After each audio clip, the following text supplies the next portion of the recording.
Welcome back, my spookies. Tonight we're spending the evening with babysitters, bad cousins, ringing phones, haunted bridges, and the kinds of children you should absolutely not leave unattended. These are the stories about ordinary jobs that go very, very wrong. A night of babysitting, a quick run to make some money, a phone ringing in a quiet house, a campfire story told just a little too close to where the legend supposedly happened. And that's the thing about horror, isn't it? It loves the familiar. Babysitters alone in a house, the rich neighborhood with perfect lawns and ugly secrets. It loves the idiot who thinks stealing from the dead is a sound business plan. It loves the kids who hear a ghost story and immediately say, "Let's go check it out." Because horror knows we're all just one bad decision away from becoming someone else's cautionary tale. Somewhere tonight, a child is smiling a little too calmly. A telephone is ringing from a house that should be safe. A warehouse by the river has something impossible buzzing beneath the skin of the dead. And out on a lonely old bridge, a mother's grief is still crying in the dark, still calling for what she lost, still looking for new children to bring home.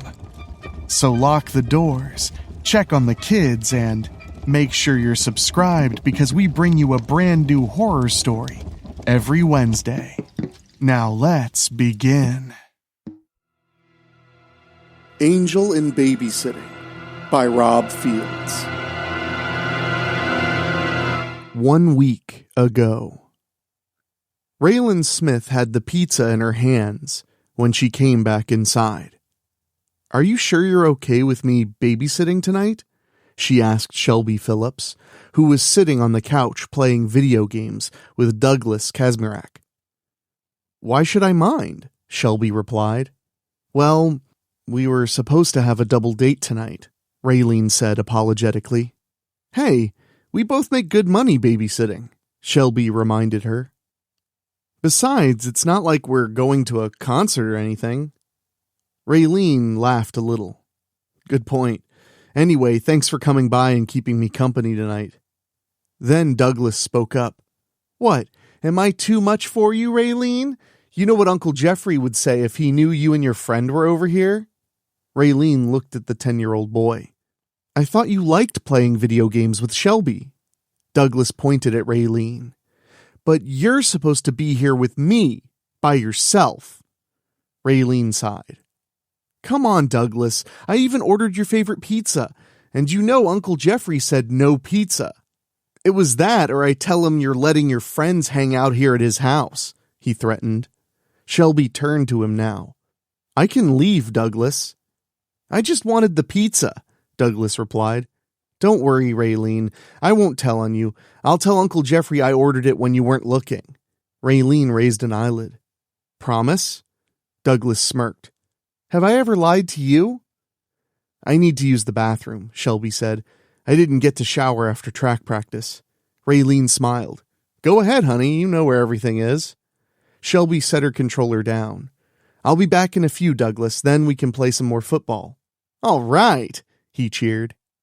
As soon as Shelby disappeared up the stairs, Raylene took the pizza into the kitchen and put a few slices on a plate for Douglas. Just then, Raylene's phone rang. It was her boyfriend. She tried to send him to voicemail, but he called her right back. She answered it. She brought the pizza to Douglas. "I've got to take this. I'll be back in a few." Before Douglas could say anything, Raylene was moving and was out the back door. She moved behind the garage and apologized again for canceling their date. Then the talk turned to scheduling a sexual rendezvous for later. Suddenly, she felt the knife plunging into her side, making her drop the smartphone. She hissed in pain as her attacker yanked the knife away. When she fell, The attacker got on top of her and stabbed her repeatedly until she was a very bloody and dead mess. The killer never bothered to address the smartphone with Raylene's boyfriend still on the other end. The killer turned and walked to the back door. The killer soon headed upstairs and found the bathroom door slightly open. The killer opened the door a little to see Shelby soaking in a bubble bath. She had her eyes closed and was moaning softly. She never heard the killer come into the bathroom, nor did she scream when her hair was grabbed and the knife brought across her throat. Blood quickly poured from Shelby's neck and into the bubble bath. The killer let go of her hair and let her sink into the mixture of lavender soap, water, and blood. Without another thought, the killer left the bathroom and headed back downstairs.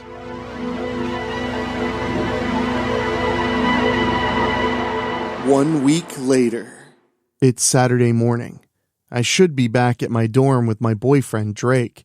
We've gone well past the point to where he's just shadowing me as part of my college internship with the Strickfield PD. In fact, we began seeing each other a few months after he started shadowing me. Our relationship became more cemented after we finally started having sex, which was after our run-in with some vampires. This was almost 9 months ago. I got up earlier than I should have, not because I couldn't sleep. No, my bloodlust had become increasingly demanding as of late. In fact, this is the longest I've gone without taking a life. Recently, I found a lead and did my usual homework. Soon, I can satisfy my bloodlust. Those of you who have been following my exploits know who I am. For those uninitiated, my name is Reagan Devereaux.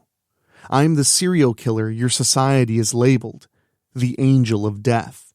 I destroy those who claim innocent lives. I've been called the good serial killer by people who are glad I'm out there. However, there are people who would see me arrested and locked up for the remainder of my days, or even given capital punishment. I've been claiming the lives of those who claim innocence because Mama taught me to be a good girl and that punishments are made to fit the crime. Mama doesn't know I'm the Angel of Death, and she's a high-profile detective for the North Ridgeway PD. Thankfully, I've never had to be concerned about Mama hunting me.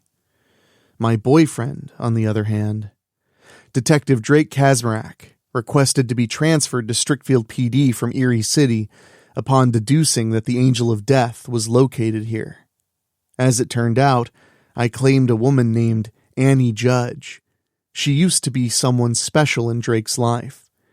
He swore he would find me and bring me to justice. Drake is clearly looking for a man and doesn't realize I'm right under his nose. Perhaps those of you who follow me are thinking, maybe I'm toying with Drake. I'm not, I assure you. For me to toy with him, I would require the very emotions that nearly all of you feel. I only operate on physical feelings. Instinct, hunger, thirst, sleep, cleanliness, sex. Especially sex. Over the years, I've been able to resist my sex drive, but the time came when I needed sex like I need victims. I needed a mate and sought one out. I thought I'd finally found one with Franklin Sloan, but certain unfortunate events caused him to end things with me. It was only a few days after New Year's when I met Drake, who showed immediate interest in me upon his arrival to Strickfield. He was more than happy to be my shadow as we worked cases together. Drake's a very good detective. Between the two of us, we've solved many, many cases together. The only reason I stay with Drake is because he's a truly good man. While I can't feel emotions, I can read his facial expressions and listen to the way he speaks. Through these, I learned that Drake had fallen in love with me. I often wish I could reciprocate his love, but I can't. I've never felt a single emotion since I was born. I can only pretend to reciprocate his feelings and be the best mate to him that I can be. Even though he's after the angel of death, I choose to remain with him and always have to stay many steps ahead of him. But I've gotten off track here. I said I was up earlier than I wanted to be. Right now, I have a Strickfield Academy science teacher strapped to my table. She reminds me of Annie Judge from back in North Ridgeway. She's not a sexual predator like Annie Judge, but she did deal heavily in drugs. Patricia Miller had injected a girl against her wishes at Strickfield Academy with some experimental heroin. The girl had never done drugs in her life.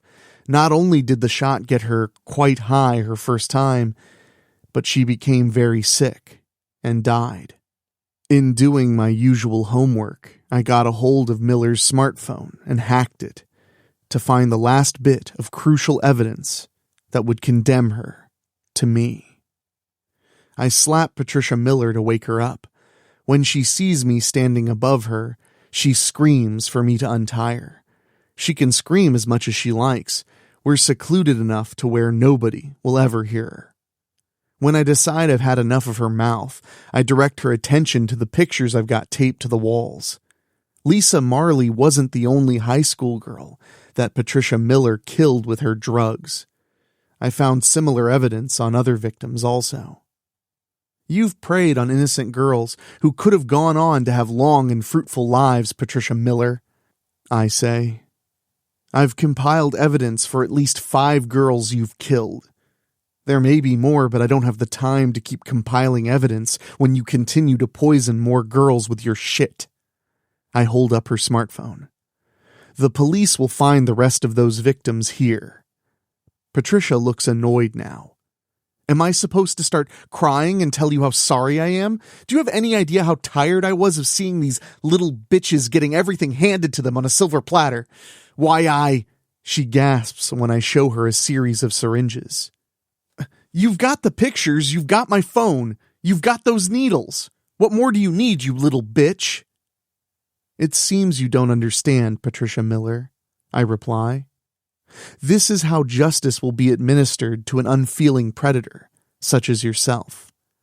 There are 6 syringes here, all filled with the same experimental heroin you injected into those girls you destroyed. How many of these needles do you think it'll take before you are finally destroyed? She shows me she has emotions after all, when she shakes her head quickly and screams as she tries in vain to free herself. She reminds me of Annie Judge in doing this. Patricia Miller's death will be swift compared to Annie Judge. Patricia screams at the top of her lungs and makes one last valiant effort to free herself from my bungee cords. When she understands she's not going anywhere, she starts crying and begging me for her life. Unfortunately, I have no emotions for her to appeal to, though I again find myself conflicted. Part of me wants emotions to be able to reciprocate what Drake feels for me. Then again, I may be better off without emotions. A vast majority of my victims have been blessed with emotions, yet they've shown very little to none when they've destroyed the innocents who've come across them. It may seem I'm conveying empathy, though I can't feel any. Irony. I pick up the first syringe and push a little fluid out of the needle. And now, Patricia Miller, let the punishment fit the crime. She sobs as I hold her arm down and inject the heroin into her vein. Quickly, she starts showing me results. She doesn't cry so much now. In fact, she doesn't even know where she's at. I'm sure I administered more than she should have received. I wait a bit. When she doesn't die, I inject her with the second syringe. She really starts sweating before she screams and starts jerking on the table violently. After almost a minute, she finally stops. Forever. I check her pulse and confirm she's quite dead. I moan softly when I feel my bloodlust has been satisfied once more. Patricia Miller is now my latest victim to be stored in my highly photographic memory, where all of my victims are. How many predators have I claimed? I've killed literally hundreds since I was 10 years old. After making sure no evidence of me is at the scene, I leave the shed where I'd taken my latest victim and head back to Strickfield University. I'll make my usual anonymous phone call to the police department later. Drake is still in bed when I return. He's just waking up when he sees me wearing jogging clothes. I wasn't wearing them when I left to take care of my bloodlust, but I changed into them and worked up a little sweat coming back from Denoyer's grill with breakfast. "You should have got me up, Rage," he says softly. "I would have gone to Denoyer's with you." I fake a smile before I put the bag of food on my desk and get on the bed. I pretend to show love for my mate as I let him lay me on my back and kiss me. And then, what he feels for me in emotion, I now feel in the physical as I let him undress me. I show Drake my acting skills once again. "Honey, no, I'm all sweaty and gross." He kisses me again and brings me under the covers with him. I submit to him, and we give each other what we need.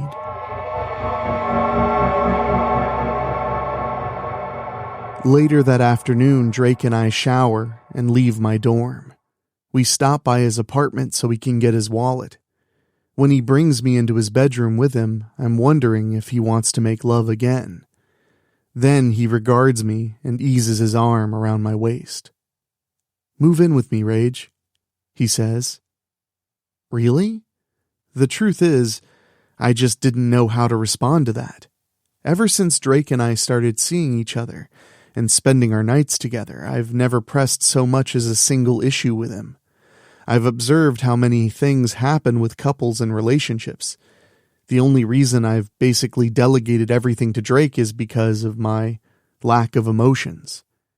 Drake is my mate now, and I know I need to be an understanding girlfriend. That means I do not press any issues with him. I decided that whenever he's ready to institute the next phase in our relationship, he'll tell me. He gazes into my eyes. "Rage, I've loved you since the first day I was assigned to be your shadow. We've been seeing each other for over a year. Also, you're going to be graduating soon, and that means you'll have to leave the dorm and move to another place, so move in with me." He pecks my lips. "You don't have to decide right now. Take your time and think about it. Unless you think we're moving too fast." "No, not at all," I reply. "I don't think there's any set timetable for things like this. I guess I just wasn't expecting your invitation." Drake kisses me again. I kiss him back. I'm feeling we may be making love again shortly. It's then when his smartphone rings. The ringtone tells me it's his Uncle Jeffrey, who's the chief of Strickfield Police. He's the closest thing to a father figure that Drake had in his life for so many years. Drake became a police detective because of Uncle Jeffrey. As Drake talks to his uncle, I step away to give him privacy. "Yeah, hold on a minute." Drake removes the phone from his ear and looks at me. "Rage, Uncle Jeffrey needs to ask you a favor. He's wondering if you're free to babysit tonight." Again, I have no idea how to react. Drake has actually caught me off guard on many things. All I can do is agree to whatever he asks of me for the sake of us being together. Drake has been a very good man to me, and I want to be equally as good for him. "Tell him I'll do it," I reply. Drake brings me to Jeffrey Kazmarak's house. I've never known where our police chief lived until now. The truth is, I've never really needed to know that information. As Drake and I are on the front porch, the door opens. Jeffrey comes out onto the porch and puts a fatherly hand on my shoulder. "Thank you so much for agreeing to do this, especially on such short notice, Rage. As it turns out, the PD called me with a hot lead on this babysitter murder case. I'm gonna need Drake to come with me. I'm supposed to be watching Douglas tonight, but I can't get anybody else. His mother's out of town with her boyfriend, and I agreed to watch him." I fake a smile. Don't worry, sir, I've got this. Thank you. From the bottom of my old heart. Jeffrey is probably old enough to be my grandfather. On the other hand, Drake is 39, 17 years older than me, which makes him old enough to be my father. I'm 22. Drake takes my hand. You're going to be okay, Rage. Uncle Jeffrey and I will be back as soon as we can. Then I see Douglas Kazmarak looking at me. He doesn't smile or look upset. He just looks blank. He doesn't even blink when Jeffrey tells him that I'll be babysitting him. Jeffrey waits for me to go into the house before he and Drake jump into his car and leave. I look at Douglas again and see his blank, emotionless stare.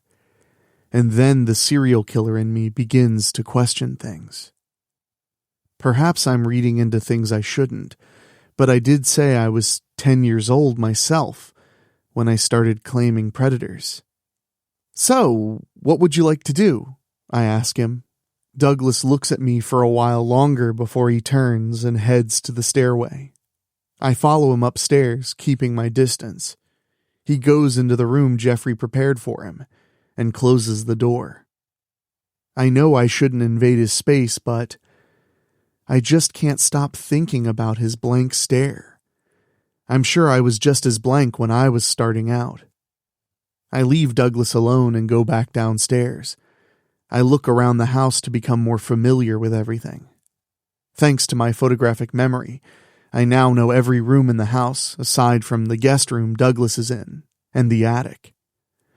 I won't have any issues regarding babysitting, since I used to do it regularly during my teen years. I patiently wait to hear whether Douglas comes out of the room. Then, out of the corner of my eye, I see Douglas out in the backyard. He climbs the fence and starts moving. I quickly leave the house and go after him. I follow him discreetly until he leads me to a house. He finds a key under a plant and uses it to get inside. This must be where Douglas lives. I make my way to the back door and get inside. I don't see Douglas anywhere as I move quietly through the first floor. Then I move to the stairway and go up. When I nearly reach the top, I almost don't see the baseball bat coming at my head. I quickly duck and let the bat hit the wall beside me. Douglas steps back to take another swing. "God damn you!" Douglas yells as I easily sidestep him and relieve him of the bat. I've had a few problem children during my teenage years in babysitting, but they were mostly just mischievous. I did win their respect, and we got along great. Those kids came to love having me around when a babysitter was needed. I've never had anyone quite like Douglas here. Douglas points right at me. "You goddamn bitch!" Douglas turns and tries to escape downstairs, but I snatch him to me and hold on tight. He growls and tries to fight me, but he won't get away. It's time to question Douglas. 10 years old and you're a serial killer? How long have you been killing, little boy? You better just come clean with me because I'm the one person you won't be fooling. How? He stammers. How do I know? I consider my next words carefully. I work with the police. It's my job to make out serial killers. And you triggered so many red flags with me. Now talk to me. How long have you been killing? If you don't tell me, I have ways of finding out. Trying to kill me was a dead giveaway, and I'm the last person in the world you want to try to kill. Douglas continues to struggle against me as I lift him up and force him to his bedroom. I bring him inside and scan everything. His bedroom is as blank as a kid's room can be. I've seen many children's bedrooms, which are usually colorful and have personalized decorations. Not Douglas. He doesn't even have so much as a single poster. Then my eyes come across a vent where I see a box inside. Classic Dexter Morgan here. Still keeping hold of Douglas, I pull open the vent and take out the box. "Leave that alone!" Douglas yells. Then he strikes and bites my forearm. The way my brain is wired, I almost never feel pain. I don't feel the bite, but he does draw blood. I quickly put the box on the bed and take Douglas down to the floor. I sit on top of him and keep him pinned while I look in the box. He's got a journal and some telltale artifacts. I open the journal and start scanning. "Bitch," he growls underneath me. "You slut!" After scanning every entry, I confirm he's just like me. I know the connection to the mementos in the box. Douglas has actually killed other babysitters. Thinking about it, there were some missing persons reports filed with some of the girls' names in this journal. I know because I helped fill out a few of the reports for their distraught parents. Drake and Jeffrey are following a cold trail. My bloodlust is satisfied from this morning, but I feel it demanding that I claim Douglas. "That's all you babysitters are," Douglas yells. "Just a bunch of sluts." I look down at Douglas. When he sees how hot my eyes are glowing, he cowers in fear. No, get off me! Help!" "You and I are about to have a nice little bonding experience," I say. "I'll teach you what it means to be a serial killer and cross me." I get off him and yank him to his feet. Knowing how dangerous he is, I lock him in a sleeper hold I learned watching UFC.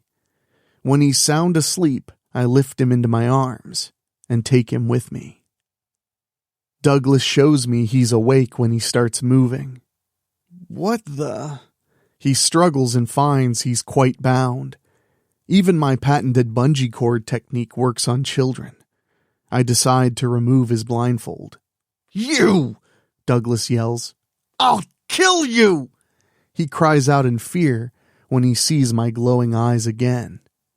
"Oh shit! Help! Help! You're evil!" says the kid who's murdered 11 babysitters in 2 years. I contradict. "Why would you even do that? Did they abuse you or something?" I know he wasn't abused, based on his journal entries. I just want to hear what he has to say. "All those sluts were too stupid to abuse me," Douglas declares. "I killed them because I could. Not all of them were babysitters. Many of them were babysitting near me, and I went and killed them. I even killed a few of my own babysitters. It was so easy to kill Raylene Smith when she was on her phone with her boyfriend behind the garage, and then there was Shelby Phillips. She never expected me to just come into the bathroom and slice her throat while she was taking a bath in Uncle Jeffrey's tub. You can't possibly understand how good it feels to kill those girls." "I understand more than you think." I disagree. "I read your journal, which is quite detailed. In fact, I found where you buried all your victims. For a 10-year-old boy, you sure are gifted. Who would ever suspect a little boy?" Then Douglas sees the photos I've got taped to the walls. "What the?" "Hacking both your computer and your phone wasn't hard, Douglas," I say. "It didn't take me long to print these pictures." Douglas looks at the pictures. Then he starts laughing. "You just wait until I get loose. I'll kill you and make you look even worse than the others. You think you're so smart just because you're a stupid girl? Watch your words, little boy. I can't be smart and stupid at the same time." I fake a smile and raise my finger. "Now, I said we were going to have a bonding experience. You see, there's one thing serial killers like you always forget. You are not the only ones who are hunters. You can also be prey. Much like right now, Douglas Kazmarek. In fact, there are certain people you would do well to never get the attention of. Oh, you got the attention of the police, but they don't always think outside the box. It doesn't make them stupid, it just means they need to think outside their comfort zones." I pick up the knife from my instrument table. "Most importantly, you would do well never to get the attention of the one person who would kill you for preying on innocence." When Douglas sees my eyes burn hot one more time, he cries out in fright. "Oh shit! You're that one killer! You're the angel of death!" "You said it, not me," I murmur. "And what does the angel of death do exactly, Douglas?" "Oh fuck, you're gonna kill me!" he shrieks. But But you're a fucking girl! I'm 22, so that makes me a woman. And now that we truly understand one another, I fake a sinister smirk as I raise my knife just above him. Douglas Kazmarek, let the punishment fit the crime.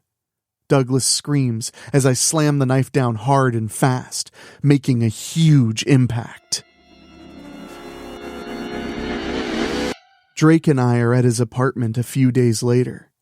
Every now and then he keeps shaking his head slowly. I just can't believe Douglas could... How? Rage? I shrug. Serial killers can be anybody, Drake. Even children. You told me that yourself when you first started mentoring me. I know it's hard to fathom, but it's a fact. What's going to happen to Douglas? Drake looks at me. He's already locked up at Strickfield PD after they got him cleaned up. He's headed off to a special psychiatric facility in Erie City tomorrow morning. As you understand now, I did not hurt Douglas in any way. By all rights, I should have claimed him. My bloodlust would have been most appreciative. Like innocence, children's are another line I refuse to cross as an adult, even if they are serial killers themselves. Let's just say Douglas soiled himself pretty good and cried like a blubbering baby. Then Drake gets upset. Did you see that shit in Uncle Jeffrey's basement? That fucking angel of death was actually in his house. That's his handiwork. The pictures and the other evidence he left on Douglas. He shakes his head. I don't understand. Why didn't he kill him? I shrug. I'm sure the angel of death had reasons. Drake's been staring at me intently while trying to come to terms with his little cousin being a serial killer.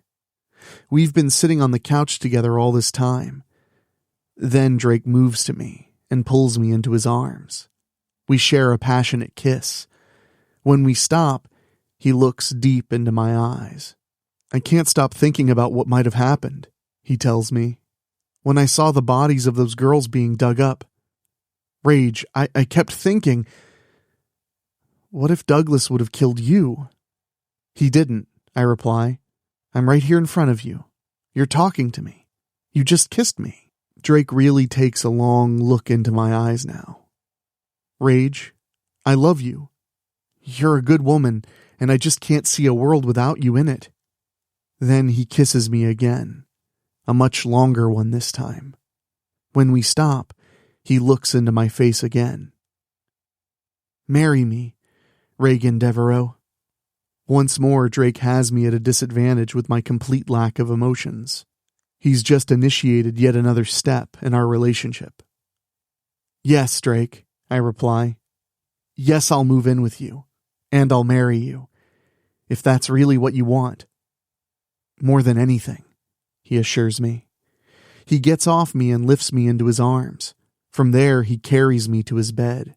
I've chosen to give myself to a man who both knowingly loves and unknowingly hates me at the same time. I'm at great risk in being with him, but he's a good man and I want to be his perfect mate.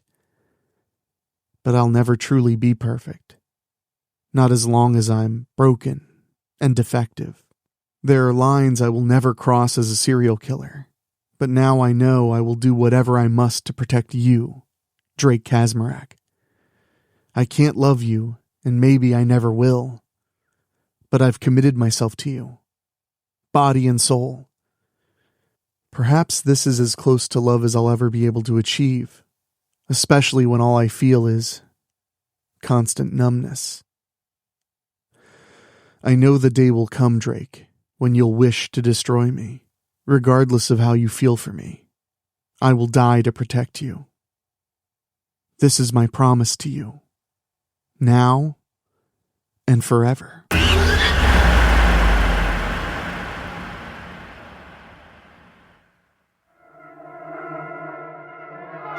The Trouble with Cousins by Joe Solmo.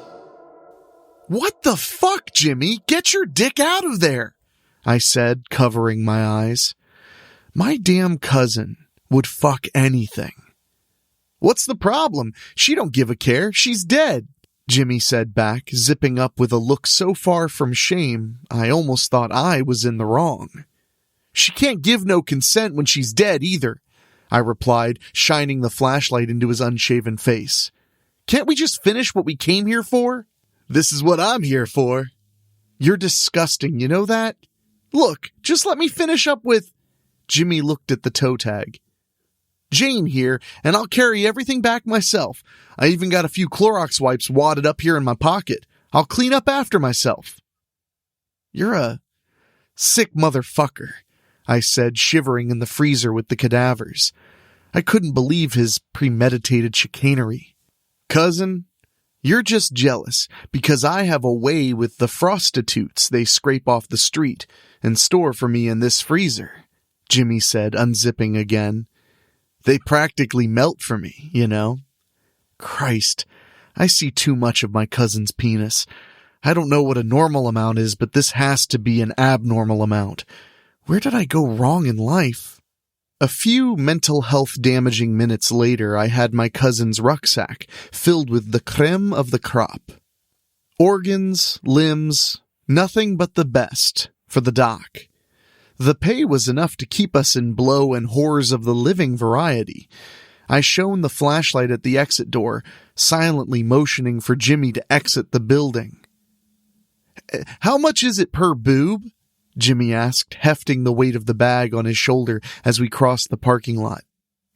He didn't specify, I answered as I fumbled for the van's keys. Jimmy snatched them out of my hands and ran to the back. I got this, he said as he opened the back doors. Let me help, I replied as I rounded the back of the van. Oh, what the fuck, Jimmy? I can explain. It's not what it looks like. It's not a live woman tied up in the back of our fucking van? I asked. Well, that part is what it looks like, he said, sliding the bag next to the woman whose eyes were wider than dinner plates. What other fucking part is there? I yelled out, trying not to cold cock him with my pistol. I almost couldn't hold it in. It must be once a week I come close to just smacking that son of a bitch cousin of mine. His mama must have done some seriously fucked drugs when she was pregnant, then dropped him right on his soft spot. Will you quiet down? Jimmy whispered to me as he slammed the doors shut and gave me back the keys. Look, it's not about sex with her. It's not pervy at all, he reasoned. Oh no? When isn't it sexual with you? I asked as I fired up the engine on the rusty Ford. You'd fuck the exhaust pipe if it wouldn't burn your dick off. You slam a pocket pussy in there, and you're good for a bit before it gets too hot. It's like an erotic race, Jimmy said. Spurt before getting burnt. I had literally nothing to say. The fucker was proud of himself. What the actual fuck? I shrugged it off after a few seconds and hopped into the driver's seat. We pulled out onto the highway heading back to home base, a shitty little blue warehouse down by the river where the doc performs his miracles. We never seen any of them, but with the shit he sends us to get, it's gotta be organ transplants and shit like that. Probably black market. Probably still cheaper than good old American healthcare. Fuck the system. So, you gonna tell me what's with the bitch in the back? I asked, realizing Jimmy still hadn't answered me. Also, I second-guessed whether I even wanted an answer. I know it had to be fucked. He took a long drag off his cig and tossed it out the window, letting the smoke fill his side of the cab. I don't want to tell you. I'm embarrassed. Are you fucking kidding me? You are embarrassed about what you do with the woman in the back, but not a half a fucking hour ago when I watched you fuck a dead hooker? You weren't embarrassed then? For God's sake, our family is screwed. You know that? Oh, all right, fine. Since you're family and all, Jimmy said and paused, lighting another smoke. He chains them when he's nervous. What did he have to be nervous about? The job was all but done. When we get paid and you go off on your bender, I get lonely. I sit in that shit apartment by myself, so I've been grabbing me some company. It ain't nothing sexual, just someone to cuddle with and watch TV. Jimmy explained. "Oh, for the love of Christ!" I yelled out and slammed on the brakes. The van screeched to a halt on the dark road. I heard a bang and a muffled cry from the back. Whoops. "What?" Jimmy asked. "Are you kidding me? What's wrong with a little human companionship?" he asked, shocked at my response. "How many?" I questioned between clenched teeth. "Movies?" I slapped him hard across his filthy face. "What do you mean, then?" he asked, clutching his cheek, confused. How many women have you forced to hang out with your fucked brain?" "I don't know, like one a month or so since we started doing this," Jimmy answered and pointed to the side mirror. There were headlights coming up behind us. I got the van going again. "So, quick math here. About a dozen or so. What do you do with them after? Do I even want to know?" "Well, I can't let them go," Jimmy responded. "Oh, here we go." I swung at him again, almost losing control of the van as we took our exit towards the warehouse. "We are not murderers!" A muffled cry from the back of the van went all but unnoticed. "We steal corpses. What's the difference?" Jimmy asked, offended. "We don't kill them! We just get the parts for Doc!" I yelled as I pulled past the chain-link gate Jimmy had left open. I stopped the van at the large garage door and hit the button on the remote. "I can't believe you're making a big deal about this," Jimmy spat. "You ain't no saint either." "I can't believe I'm related to you," I said as I pulled the van inside. The Doc was waiting by the office door, as usual. We climbed out of the van and grabbed the sack, spreading out the contents on the stainless steel table. "Not a bad haul tonight, boys," the Doc said as his gaze fell on the parts. "Nice clean cuts like I showed you. 18? 20, I said, putting on my best dickering face. 18 and I'll show you what I do with them, Doc said. "I don't think I want to know," I replied. Jimmy walked back to the van. He hated this part, but he loved the payday. We heard a thump and a scream from the van. "God damn it, Jimmy!" I yelled out. "What was that?" Doc asked, concerned.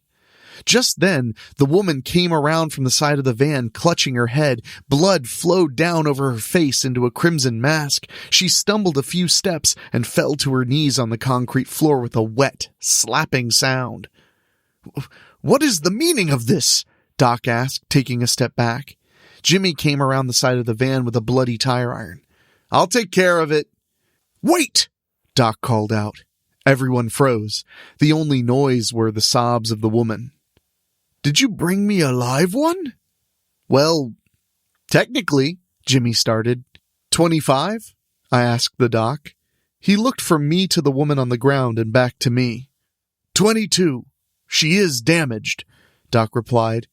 "Deal." We shook hands on it. "Damn it, Jimmy, get her under control," I yelled. The Doc walked over and gave the woman a shot of something. She passed out almost instantly. He wiped her face clean. "More like this," he said as he pulled out a wad bigger than my cousin ever blew on poker and blow. That could be a euphemism. Gambling, drugs, and women. That's the life.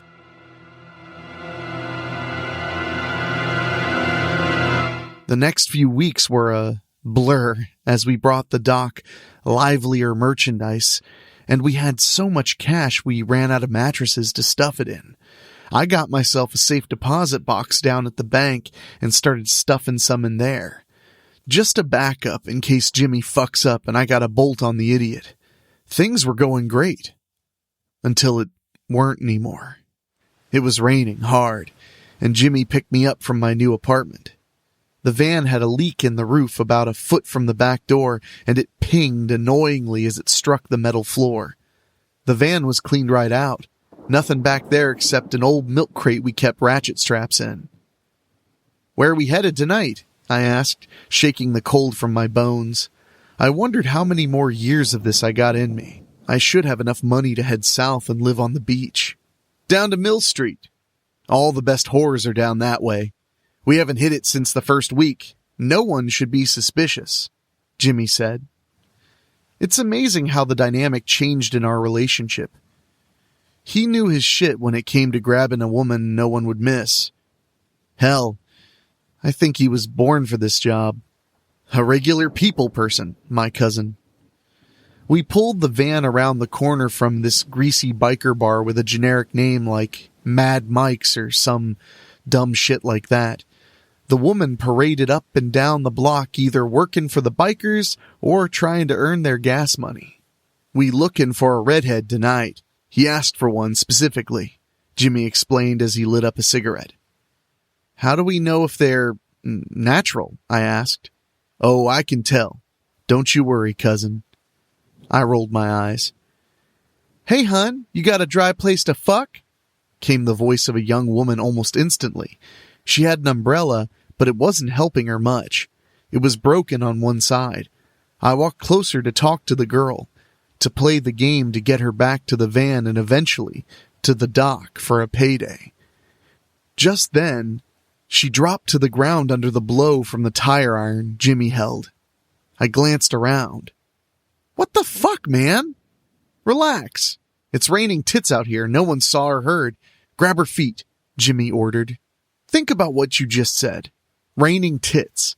I think that would fucking hurt, I said, and slapped him upside that damaged brain of his. Maybe it would fix it. Shut up and grab her, he said, rubbing his head. I complied to expedite the time to get back to where it was dry. We threw her into the back. I climbed in and ratchet strapped her down as Jimmy started up the van. I thought we weren't supposed to damage them anymore, I asked. Yeah, well, she looked like my ex, was Jimmy's response from the front seat. I braced against the wall for my crazy cousin's driving. We showed up at docks a few minutes later. I only had a few new bruises. I unstrapped the ratchet. See what I did there? I pushed her out the door and into the waiting arms of Jimmy. I almost felt bad for her. At least I haven't seen his penis in a week. Oh, come on! Will you put that thing away for fuck's sake? I said, averting my eyes even though it was too late. The dock is late. Why can't I have a little fun? Jimmy asked. Because we ain't goddamn rapists, you asshole, I said, and after having met my quota on cousin penis seeing, I booted him in the teabag. He doubled over and fell to the floor. The whore started to run, but I grabbed her hair. You ain't going anywhere, I said. Where was the doc anyway? It tweren't like him to be late, Jimmy said. Maybe we should go inside and take a look for him. I don't want to go in there. Who knows what the hell he's, experimenting on, I said, shaking my head. No sense of adventure, Jimmy quipped and grabbed the girl from me. He pushed her towards the door the dock usually comes out from. He grabbed the handle and yanked the door open. Instantly, we knew something was wrong. The lights were flickering in there and it was quiet.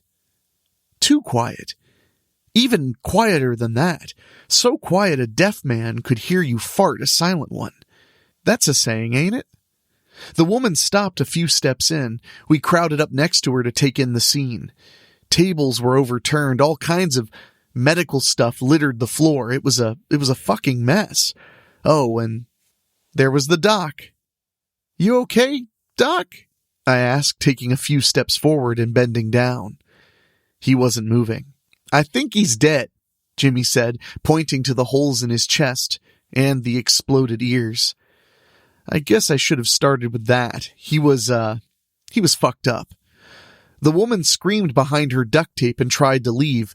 Jimmy was quicker than me and grabbed her as we heard movement further in. I whipped out my 9mm and aimed it towards the noise. We didn't see anything at first, but then I saw something small.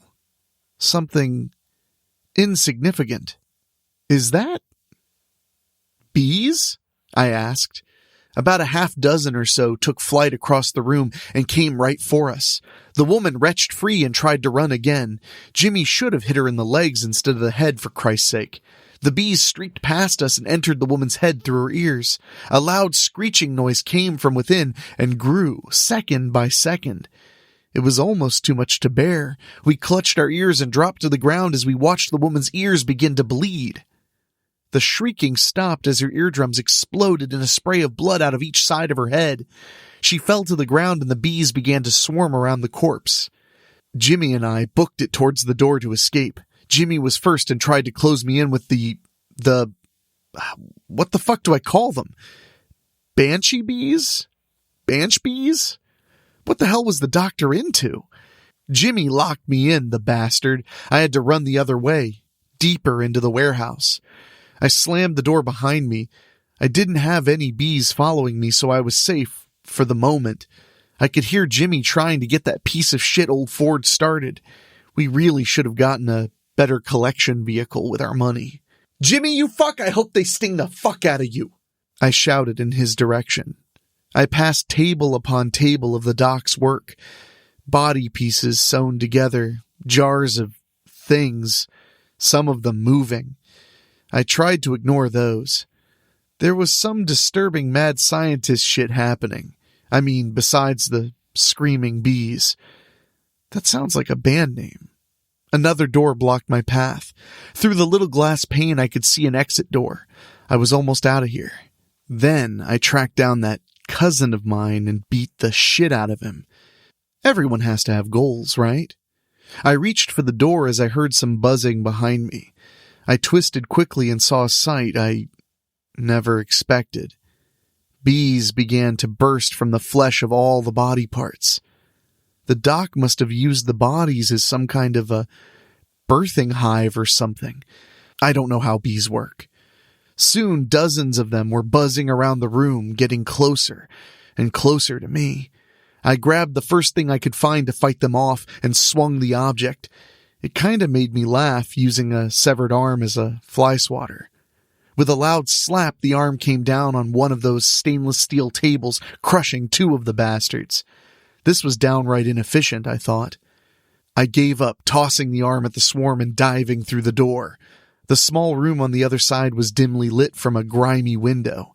I stepped towards the exit. "Stop!" buzzed a voice behind me.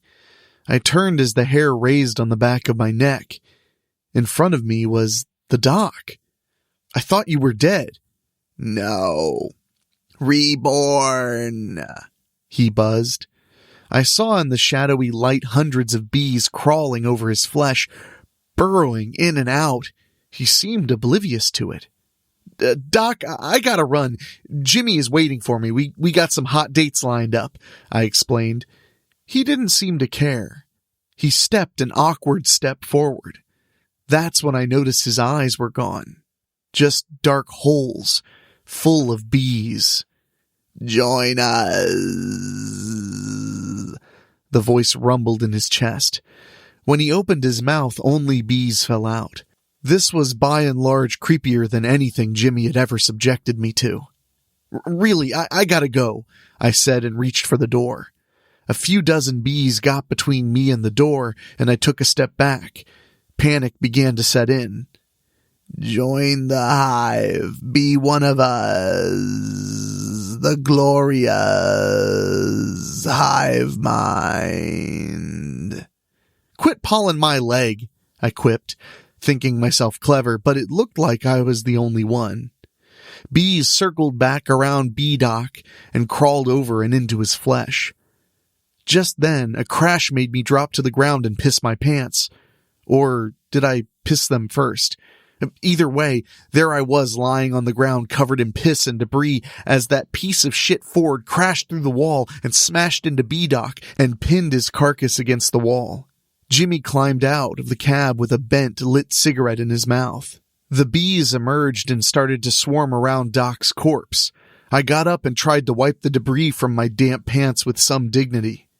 "About time you showed up." "Couldn't get the old whore running. Think she needs a vacation to the scrapyard," Jimmy said and reached into the van. He pulled out a torch and a gas can. "Dump this." I splashed the gas as close to the corpse in the front of the van as I could brave. The swarm was getting more and more agitated. I saw the crushed body and the hive walls inside. There was nothing left of the man that was the doc. The bees began to shriek and vibrate. They were hurting my ears. I had just enough time to see Jimmy's cigarette fly over my shoulder and hear the whoosh behind me. "What the fuck?" I said as I got out of the way, feeling the heat on my back. The bees' scream was unbearable, but dying down as they burned. More of the room began to catch fire and the smoke was getting thick. We made our way outside. "Are you okay?" I asked Jimmy as he stopped to light another cigarette outside the building. "Yeah. You think that woman we grabbed is still in one piece?" Jimmy asked. I fired a shot into the back of Jimmy's head. He fell forward onto the pavement with the still unlit cigarette in his mouth. "You're a real asshole, Jimmy," I said, and headed down the road towards my safe deposit box.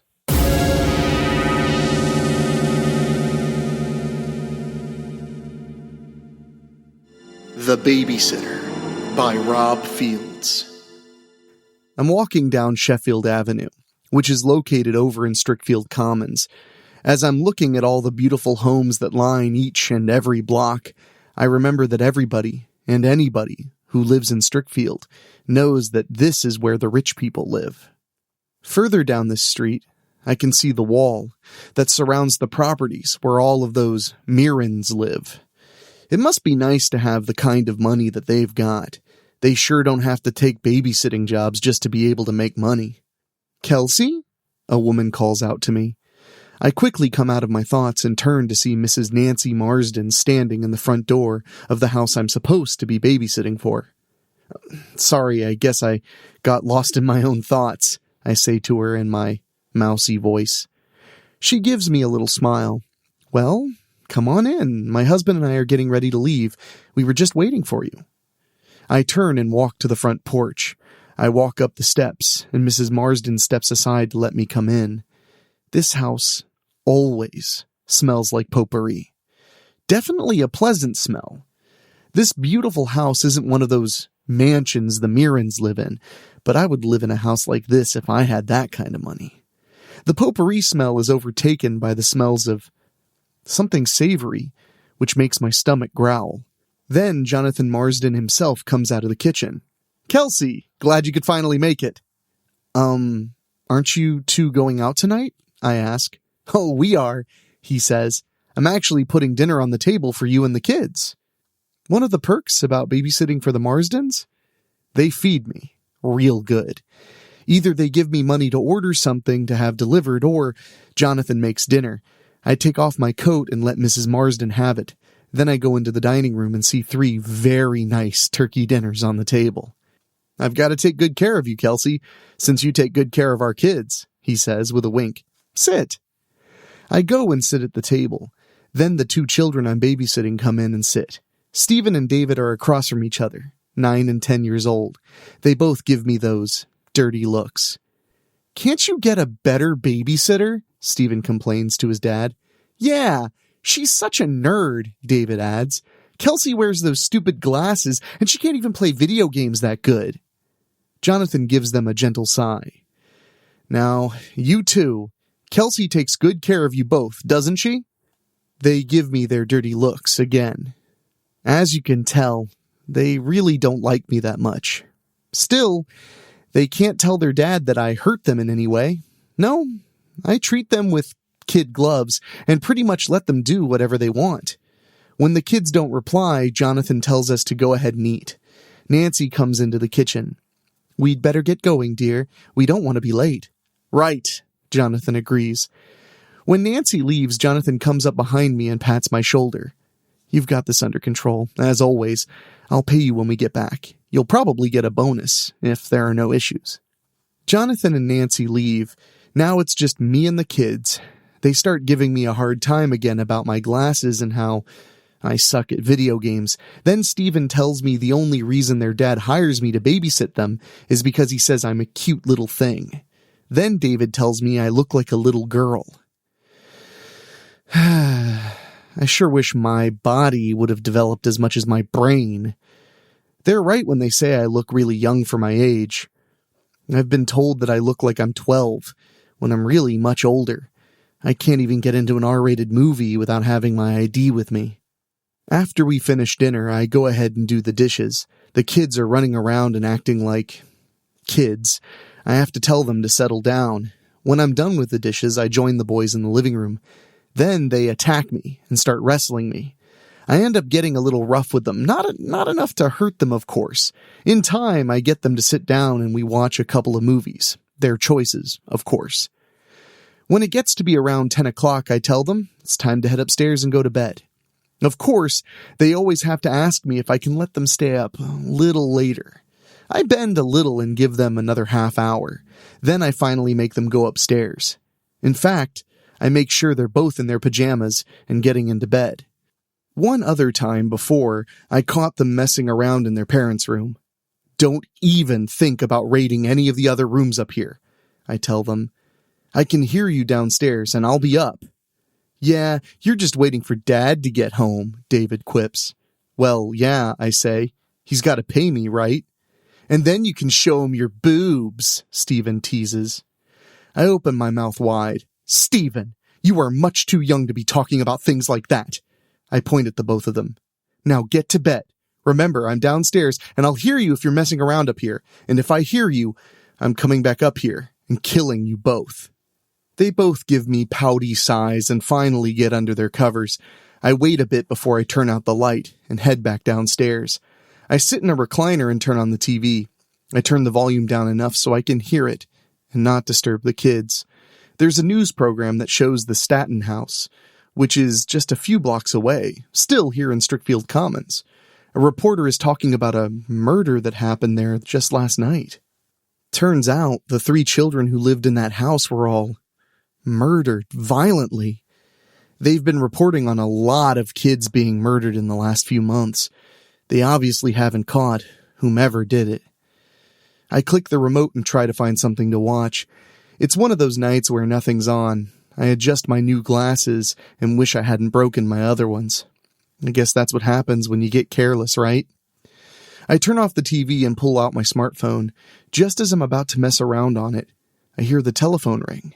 It surprises me that the Marsdens still have a landline, as rich as they are. I get up and answer the phone. Hello, Marsden residence. How are the children this evening? This weird voice asks me. Excuse me? How are the children this evening? The voice repeats. Can I help you with something? I demanded impatiently. Click. Stupid prank callers, I mutter as I hang up the receiver. I go back to the living room and sit down with my smartphone. I open up Facebook and check out my notifications. Then I mess around on Twitter and post a few responses. After that, I look at some of my pics. After a while, the telephone rings again. I groan and get up to go answer it. I pick up the receiver. Hello, Marsden residence. Don't you think you should be keeping a closer eye on the children? It's that weird voice again. Seriously, what do you want? The Marsdens aren't home right now. You'll have to call back later, preferably tomorrow morning, I say with a bit more impatience. I wouldn't get too comfortable if I were you. Click. I groan and hang up the receiver. I realize that I have to go to the bathroom. After I finish, I'm washing my hands. Then I'm looking at myself in the mirror. Yeah, right. I'm a cute little girl. Give me a break, I mutter to myself. I look myself over in the mirror again. The best I can do to describe myself is that I look like a small beanpole version of Velma from Scooby-Doo. I've got the same dark hair as Velma, except mine is straight and goes halfway down my back. I also have freckles on my cheeks. Then I look down at my chest. I can't believe that Stephen would attack me and talk about my boobs. Okay, I'm not endowed like many of the cheerleaders at Strickfield High, but I'd like to think that I have enough to at least tell people I'm really a woman and not a little girl. It's so frustrating. I turn away from the mirror and leave the bathroom, turning off the light, and the telephone's ringing again. I groan again and go pick up the receiver. Yes? Did you even check to see if all the doors were locked? A pause. Kelsey. My eyes open real wide. Seriously, what do you want? I'd be checking those doors if I were you. Click. I growl and slam the receiver down. Then I move and check the doors. They're all locked up tight. I even check the windows down here. I mean, the Marsdens wouldn't have them unlocked anyway, right? Not in the middle of November. Seriously, what does this person want? Why does he keep calling here? I take a deep breath. Keep it together now. It's just some idiot who's trying to scare you for some cheap thrills. I return to the phone and wait for it to ring again. Which it does. I pick it up. Now what? You should have been checking the doors to make sure you could unlock them. I'll be coming for you soon, Kelsey. There will be no escape for you. This time, I'm the one who hangs up on him. I need to go and check on the kids. Then the telephone rings again. I swear I'm going to rip the phone cord out. I pick up the receiver. Leave me alone, I yell. In a little while, you'll be more alone than you think. Permanently. I'll be coming for you in just a short while, and you will belong to me. Click. I have had it. I hang up the receiver and then pick it back up again. I dial 0 for the operator. Yes, I can't believe I actually got an answer from an actual person. Must be the phone service the Marsdens are using. Yes, I've been receiving these harassing phone calls. I don't know where they're coming from, but the caller's been threatening me. The operator tells me to call her back if it happens again, and she would try and trace the call. And that's the end of that conversation for the moment. Not even 30 seconds after I've hung up the telephone, it rings again. I pick it up and hope it's maybe the operator giving me a big break and telling me she's found the creep who's been calling me. No such luck. You're a very bad babysitter, Kelsey. Has it ever occurred to you that you maybe should go check on the children? You better hurry, because I'm coming for you now. Click. I quickly call the operator back and tell her what happened. She tells me to hang up, and she'll call me back shortly. After hanging up, I turn to go and check on the kids. I hold myself at how scared I really am. I shriek when the telephone rings again. I quickly turn and pick up the receiver. Leave me alone, goddamn you! It's the operator calling me back. I quickly apologize. There's no time for pleasantries as she tells me I need to get out of the house immediately. She just told me that the calls are coming from another line inside this very house. She tells me she's already got the police coming. I hang up and quickly make my way to the front door. I'm already hearing sirens coming. As soon as I'm outside, the police car parks right across the street. 2 officers get out. Then the driver opens the rear door and lets a college-aged girl out. I rush to the officers and explain everything that's been happening. I can go in and check it out, the girl tells the officers. Maybe clues got left behind. Not without one of us backing you up, Devereaux, Officer Stroh tells her. Remember, even though you're working with us, you're still a college intern. I understand, Devereaux replies. Which one of you is accompanying me? I will, Officer Sholden offers. Officer Sholden accompanies the Devereaux girl to the house. They both go in and look around. It's several minutes later before they come back out. There's nobody upstairs, Officer Sholden tells us. Devereaux speaks up. The 2 beds in the kids' room were slept in, but they're not there now. Officer Sholden heard me calling for them, but we never got an answer. They're really not there? I shriek. Are you serious? I run away from them and head back into the house. I don't even hear the officers calling out behind me. I race up the stairs into the boys' room. Sure enough, Stephen and David are nowhere to be found. Oh my God! I scream. What am I going to say to the Marsdens?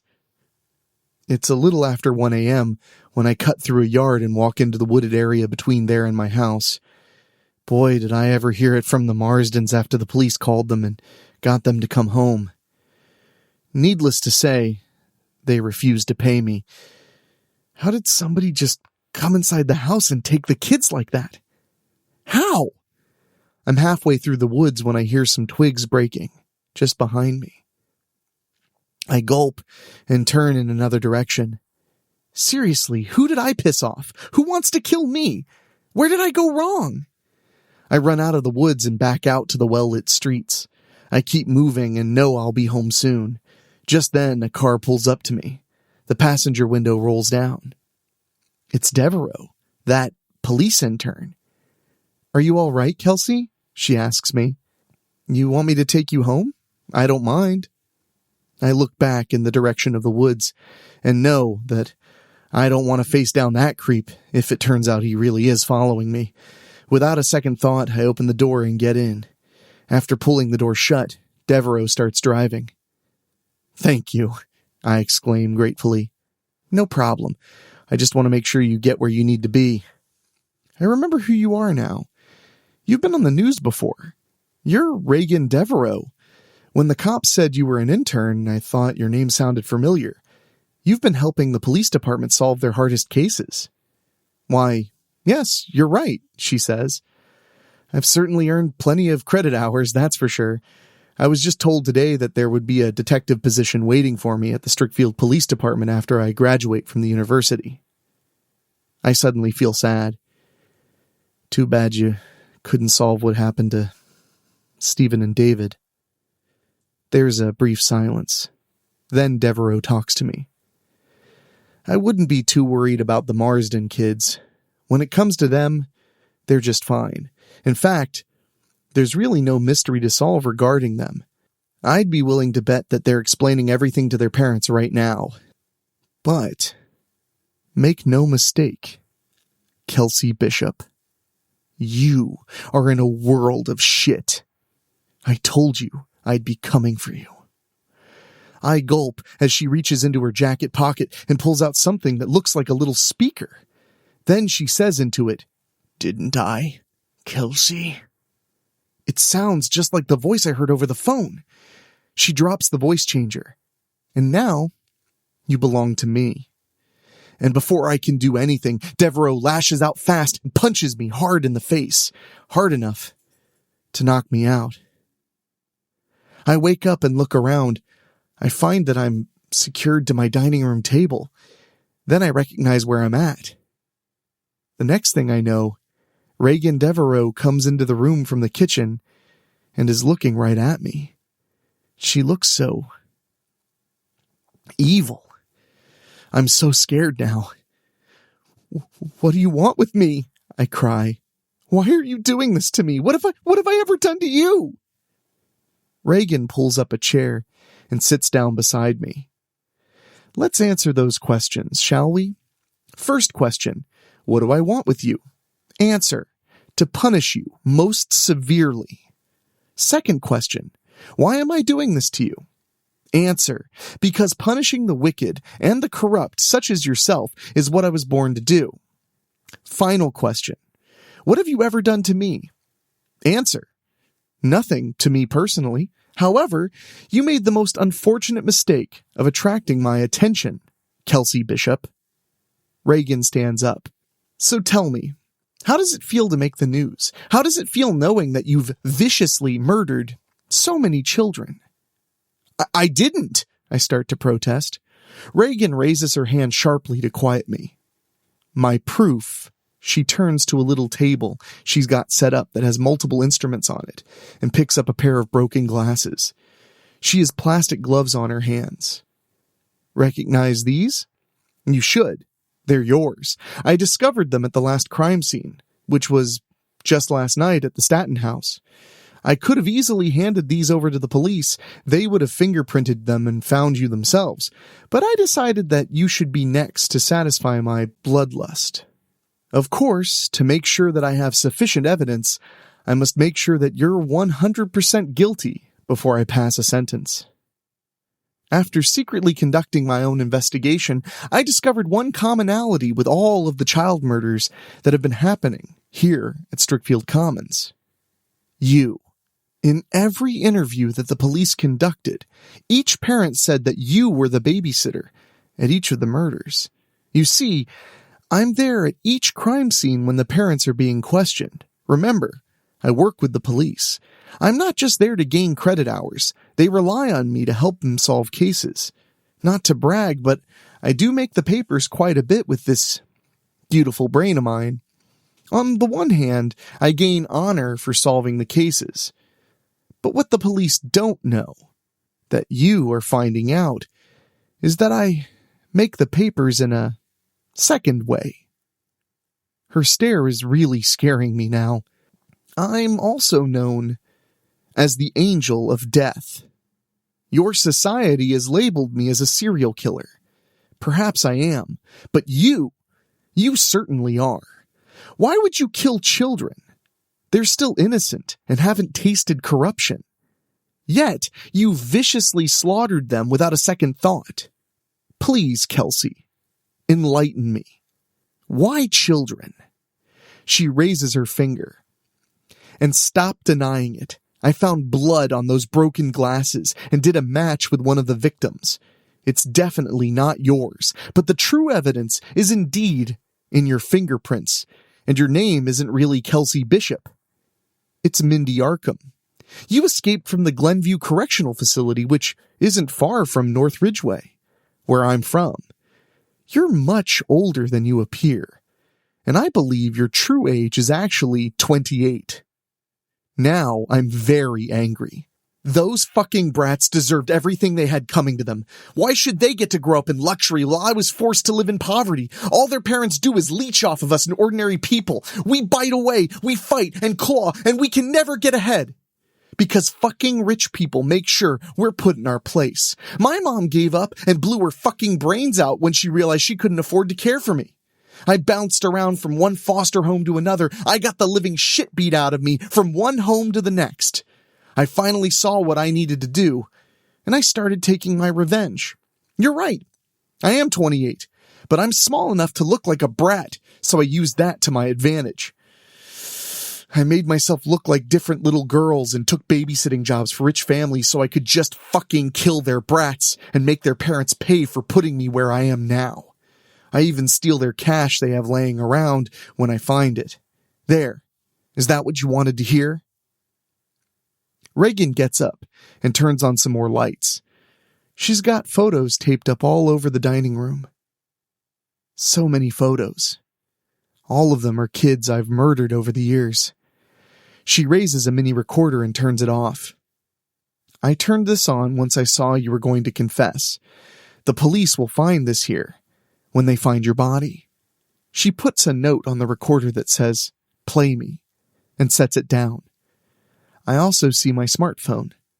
The police will find all your pictures on your phone as well. Seriously, why do you people insist on taking pictures of your victims? I laugh, scornfully. Oh, you really expect me to believe you are the angel of death? You're going to kill me. Look at you. You're way too hot, like a fucking porn star, especially with those big tits. Then I growl and start thrashing wildly.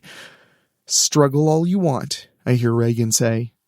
The tape is industrial strength, and I've perfected my technique with the bungee cords.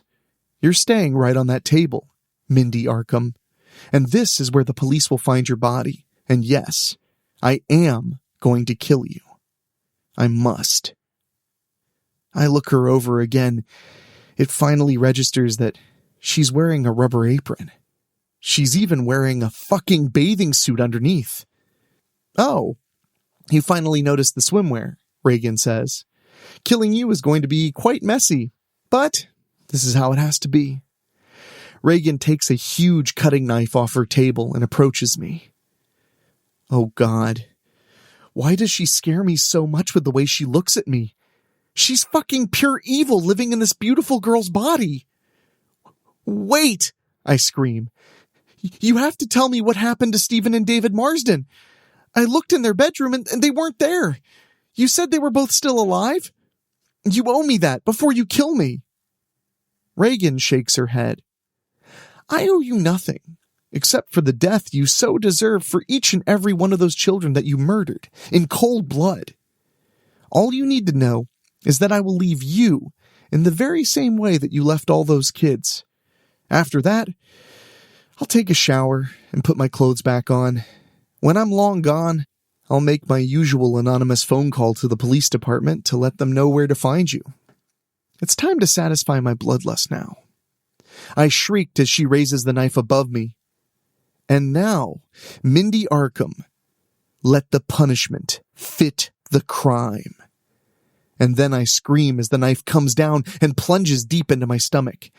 I think I even feel the tip of the blade scraping my spine. I feel her withdraw the knife. I scream again as she raises the knife again and stabs me hard one more time. I manage to hold on for one more raise of the knife before I finally die, when the third thrust cuts into me.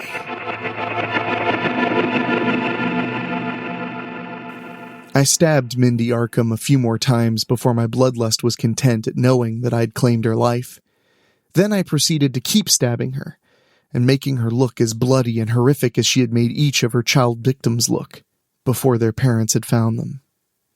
I was a real mess by the time I was finished. Having done my work, I went into the bathroom where I had my shower stuff set up. I removed the apron and gloves and placed them into a garbage bag. I removed my swimsuit and placed that into the garbage bag. From there, I got into the shower and cleaned myself off good. I was still wearing my flip-flops. I always made it a point to never leave prints of any kind behind. When I finished my shower, I dried off and put fresh clothes on. I remembered to drop the flip-flops in the garbage bag. After leaving the house, I went to where I had my car hidden. After loading up the garbage bag, I left to dispose of the evidence. What's that, you're asking? Oh, you want to know what happened to the Marsden kids, don't you? Okay. Earlier, I had traced Mindy Arkham to the Marsden house. I knew the children would be safe for the time being. When they were finally put to bed, I came into the house through an upstairs window. I had to move quickly and quietly and make it to the boys' room. I managed to keep them both quiet and to tell them why I was there. Believe it or not, they actually trusted me. I took the boys out of their room and told them to hide up in the attic. I gave them one of my burner cell phones and told them to wait for my call. Once I knew the boys were fully safe, I found the upstairs landline phone and started making the, menacing phone calls. When I knew that I had scared Mindy enough, I left the house and made my way back to Strickfield University, which was a little over a mile from Strickfield Commons. You see, I knew Mindy would eventually call for help and play the scared little babysitter. Right on schedule, I was called by the Strickfield Police Department on my normal cell phone. From there, the two officers, Sheldon and Stroh, came and picked me up. Then it was back down to the Marsden house. Classwork. So when Officer Sheldon and I went upstairs and went through all the rooms, well, we never went up into the attic. But you're getting the idea. The kids weren't around. Mindy was to believe that the person who was calling her from inside the house using the upstairs landline was the one who had taken the children. Mindy was really scared by then.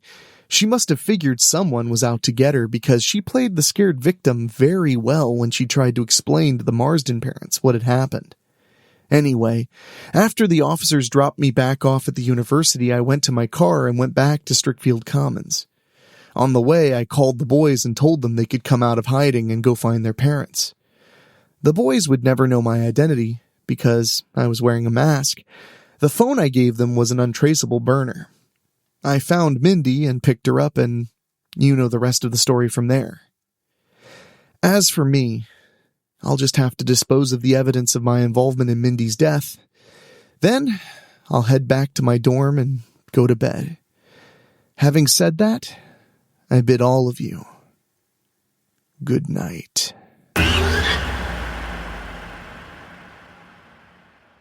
The Crybaby Bridge by Rob Fields. The boys suddenly awoke when they heard the loud noise off in the distance. One of them turned on the battery-powered lantern. The three of them yawned and slowly sat up inside the tent where they were sleeping. "Aw, man, you better not have farted again, chunker," the boy with the crew cut on the right side of the tent groaned. "I didn't, dude," the husky boy on the left side muttered. The skinny boy in the middle put his glasses on. "Trust me, if Chunker would have let one go, we'd have known it. We're all in this tent, right?" The right boy pushed the middle one a little. "Why you gotta be such a nerd, Horton?" Horton looked to his right. "I'm just saying, Chapman, Chunker would have cleared us out of this tent." Chunker had a mischievous grin. "What? You mean like this?" He sat up a little bit. Chapman and Horton quickly fumbled over one another, trying to escape from the tent as Chunker sat there and laughed. As soon as the two boys were out and on their feet, Horton turned and pointed to the tent. "Chunker, you sick pig!" Chunker was still laughing as he crawled out of the tent. Then he stood with his two friends. Horton sighed. "Great. Now where are we going to go? Chunker just fumigated the tent." Chapman slapped Chunker's arm. "Come on, man. You can at least open up the tent and air it out. Jeez." Chunker raised his hands. Okay. As Chunker lifted and tied up the flaps to the tent entrance, Horton was getting the campfire going again. "Any idea what time it is?" Chapman asked. Chunker had his smartphone on him. "It's almost 4 in the morning." Suddenly, the boys were startled when they heard the original sound that woke them up in the first place. "Aw, man," Chunker complained. "Really? An owl?" Chapman groaned. "Well, some stupid owl woke us up and Chunker ripped inside the tent.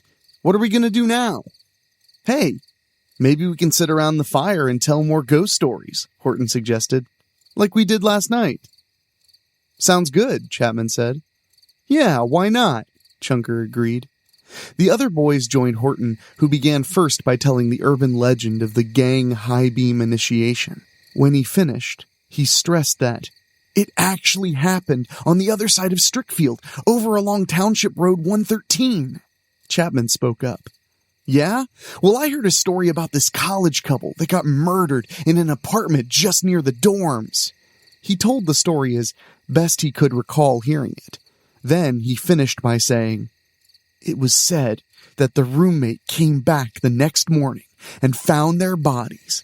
He also found this message on the wall, written in blood. It said, 'Just be glad you didn't turn on the light.' That part never made the newspapers, by the way." "Geez, Chapman, that does sound pretty scary," Horton said. Then he turned to the other boy. "How about you, Chunker? You got a story?" Chunker opened the cooler they had brought with them and took out a soda. He cracked it open and took a drink. "Yeah, I got one." He nodded in the direction of the deserted road they were camping off of. "It's actually not too far from here. The old Crybaby Bridge." He told the story about how just after the American Civil War, Abigail Tomlin, a poor woman, and her fiancé Alvin, a rich lord whom Abigail had been promised to, had been fighting all through their courtship. Prior to their wedding night, when they had had their last fight, Abigail had taken their baby boy, Arthur, and fled. Alvin's carriage had caught up to Abigail, as it was nearing the outskirts of Strickfield. As Abigail got out of her carriage, Alvin drew his gun and shot at her. She moved but ended up taking the bullet in her shoulder. She was bleeding all over her wedding dress fast. She knew she couldn't let Alvin have Arthur. Unbeknownst to Alvin, Abigail also had a gun. She took aim and shot Alvin, wounding him also. Abigail took the baby out of the damaged carriage and fled. She was in a great deal of pain from the bullet. She could hear Alvin screaming for her, that he would finish her and take their son back. Abigail couldn't keep the crying Arthur quiet and knew Alvin would soon be on them. By the time Alvin had caught up to his runaway bride, she had reached a metal bridge that spanned the Castalia River. The water below was high and rushing. All little Arthur could do was cry and cry. Abigail took a last stand against Alvin and tried to shoot him, but Alvin was faster and shot her first. Abigail was mortally wounded now as she moved to the center of the bridge. She still had both Arthur and her gun. Alvin raised his gun and demanded Abigail give Arthur back.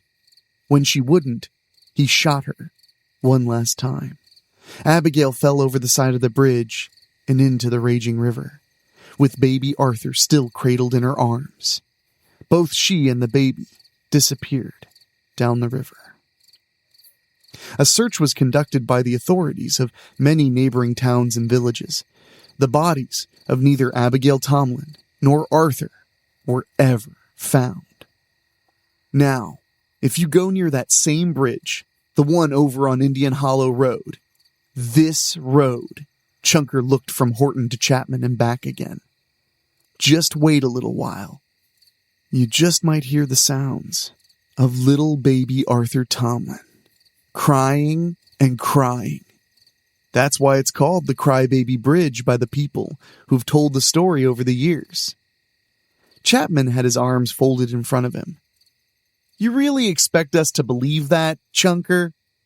Chunker raised both of his hands. Hey, I'm just telling you the way my dad told my older brother Kenny and me. He raised his finger. He also said that anyone who hears the crying baby ends up dying before morning. That's why no one really drives down this road at night. Chapman wasn't convinced. Oh yeah? How? Chunker shrugged. Dad said no one really knows for sure. He said no one lives long enough to say what happens. Chapman shook his head slowly. I can't believe I let you talk me into sleeping out here after we just finished 6th grade. Hey, we could go and check it out, Horton suggested. Chunker did say that the bridge isn't too far from here, right? Chunker pointed south. The Crybaby Bridge is less than a mile from here. Chapman considered it. Then he clapped his hands once. Okay, fine. Let's go check it out. The three friends got up and made their way to the one-lane gravel road. The moon was full and helped give them light as they made their long way. Soon they saw the bridge just ahead. What are you looking up on your phone, Chunker? Chapman asked. Nothing. Just checking something. Chapman pointed to the bridge. We're here. Man, the bridge looks just like it did all those years ago, Chunker said. Just like in this picture. The three of them looked on Chunker's smartphone at the old black and white picture of the bridge taken after it was completed. The only real difference between then and now was that the bridge in the real world was rust-colored. Chunker put the phone away and the three of them looked ahead at the bridge. After looking at it for a long time, the boys walked to the bridge. When they reached the edge of it, they stopped. None of them said anything. Finally, Horton got bold and stepped onto the bridge.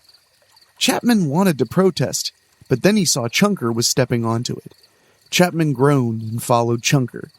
They reached the center of the bridge. Horton moved to the side and looked down at the water. It doesn't look so raging now, like you said in your story, Chunker. It does when it storms for a while, Chunker said. The three of them just stood there and waited. I don't hear anything, Chapman said. They continued to stand there. Soon, they thought they heard something. It started out softly at first. It sounded like baby cries. The cries sounded innocent enough. Then they started to become louder and more frightening. The three friends looked at one another in fear. Suddenly, a figure appeared from behind them and grabbed hold of both Horton and Chapman's shoulders as it screamed loudly. The three of them turned to see the figure was dressed in black and had a glowing white skull in place of its face. Horton and Chapman screamed before they turned and ran. They quickly noticed that Chunker wasn't with them. They turned around and saw both the figure and Chunker pointing at them and laughing hysterically. Chapman raised his arms outward. What the heck is this? Kenny, is that you? Horton asked. The figure removed the glowing mask. Kenny turned to his younger brother and slapped a high five with him. We got him, little bro. I knew after Dad told us the story we could scare people with it. Yeah, it sure worked, Chunker agreed. Just like you said it would. Those owl hoots were a nice touch, too. Chunker explained that he was awake in the tent. He and Kenny were texting each other and came up with the idea of how to scare Horton and Chapman with the local urban legend of the Crybaby Bridge. Okay, Kenny, so how did you get the baby crying to happen then? Chapman demanded. Kenny motioned for them to come with him. They walked off the bridge and made their way down to the water. Sure enough, there was a big speaker attached to the side of the bridge. Kenny raised his smartphone. The sounds were on the speaker. I just had to use my phone to turn it on and increase the volume. Kenny retrieved his speaker, and they all went back up to the road. He turned to the others. Well, that was fun. I'll let you guys get back to your campout. I'd stay and chat some more, but I've got things to do with Dad in the morning. As Kenny started to walk off, Chapman pointed at him. You just wait, Kenny. We'll get you for this. Whatever, Bill, Kenny muttered as he kept on walking. Soon he was out of sight. Chapman pointed to Chunker. You too, fatty. Chunker started laughing. Just seeing the looks on your faces. Yeah, ha, very funny, Horton muttered. The three of them walked back onto the bridge and stood where they were before the scare happened. They talked for a little while. Before long, the wind started to pick up. The trees began to wave with the blowing winds. Hey, you hear that? Horton asked. Hear what? Chunker replied. Just listen, Horton insisted. The three of them waited and listened. Sure enough, they had started to hear what sounded like a baby crying. Even through the winds, they could still hear the sounds. The crying started off innocently enough at first. Then the crying became louder and more maddening. Chapman turned to Chunker. Okay, you and Kenny got us. We ain't falling for this again. Chunker raised his hands. Hey, it ain't me, I swear. Horton turned to Chunker. Come on, Brian, that's enough. It ain't me, Richie, Chunker persisted. The baby crying continued, its loud and maddening echoes. Suddenly, Chunker and Horton felt something on their shoulders. Chapman's jaw dropped as he pointed right at it. Horton and Chunker turned to see for themselves and screamed when they saw what appeared to be a glowing woman in a blood-stained, damp wedding gown. The woman looked as if her flesh had decayed. Where her eyes should have been, there were bright, glowing red lights. Then, the horrible apparition said to them, My baby! Give me my baby! The three of them screamed and ran like their lives depended on it. The ghost of Abigail Tomlin screamed loud enough to pierce the night winds before she gave chase. My baby! Give me my baby! The three of them ran until they made it back to their campsite. They hurried into their tent. Horton quickly undid the flaps and zipped them up. Now they all huddled around each other in the center of the tent. Still think I'm doing this? Chunker snapped. Shut up, Chapman snapped back.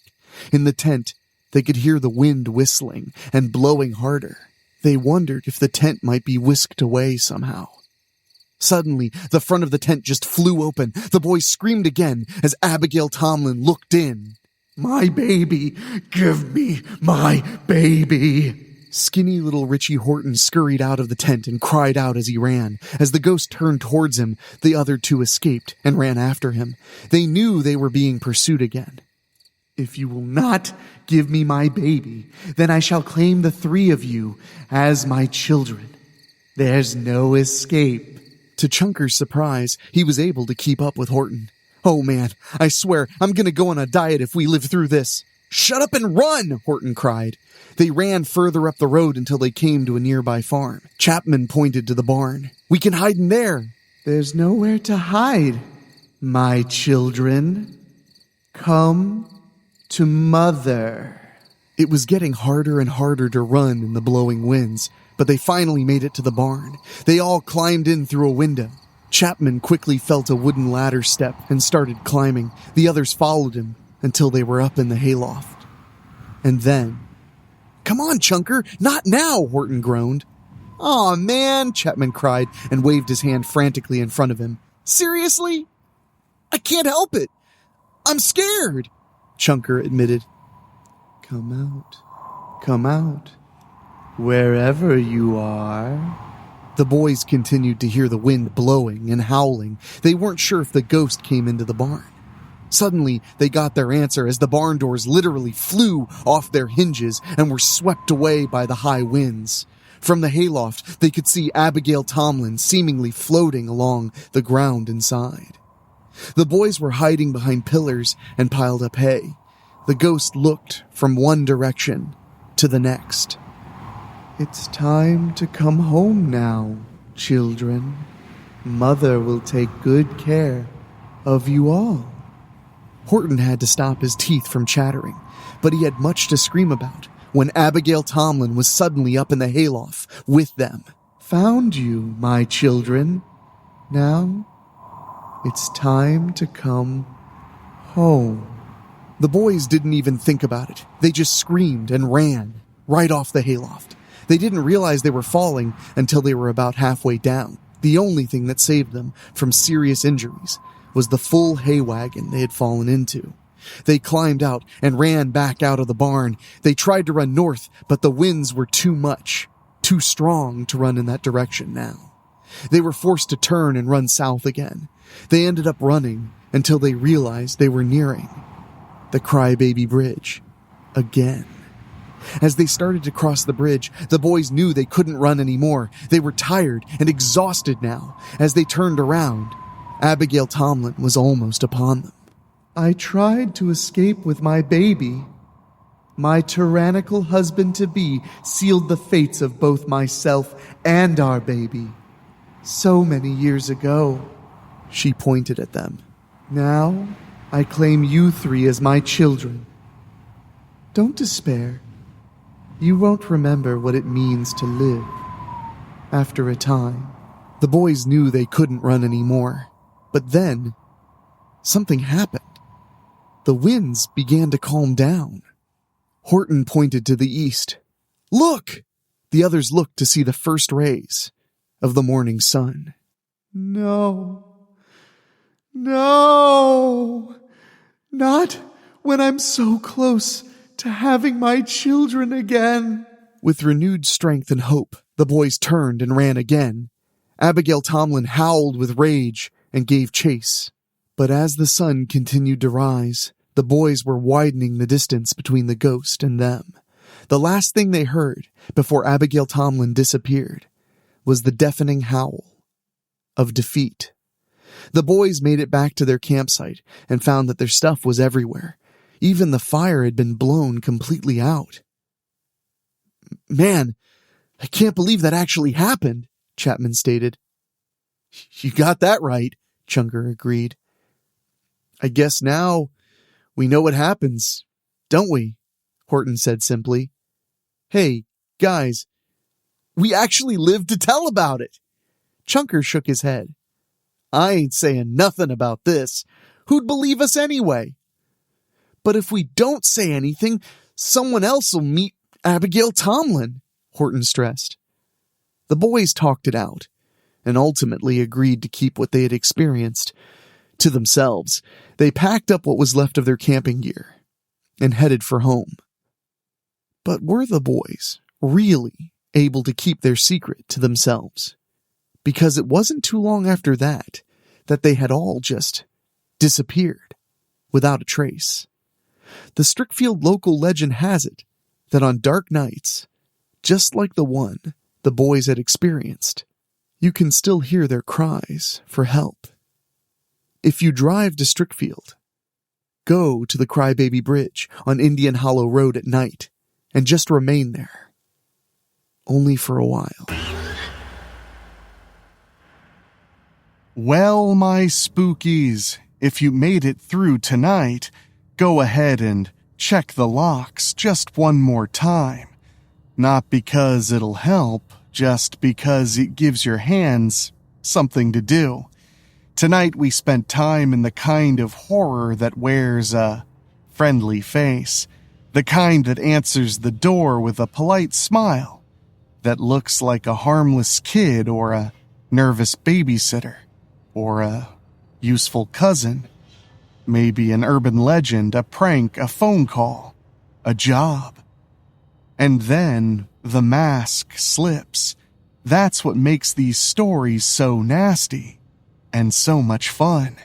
They take the safest little corners of life and turn them crooked. A babysitting gig becomes a hunt, a family connection becomes a liability, a dead body becomes a paycheck, and a bridge becomes a mouth. Then a ringing phone becomes the kind of sound that makes your whole spine sit up and pay attention. Because sometimes the monster is outside the house, sometimes the monster's inside the house, and sometimes the monster is the person everyone assumes needs saving. We're always looking for the shadow in the window, the stranger in the woods, the ghost in the fog, but horror, it's smarter than that. It hides in the people we underestimate, in the kid who's too quiet, in the girl who seems too scared, in the relative who should never ever be trusted with a van, in the legend everyone says is just a story, until the crying starts. So tonight, before you sleep, maybe don't answer any strange phone calls. Maybe don't take any shortcuts past old bridges. Maybe don't agree to babysit unless you know exactly what kind of family you're walking into.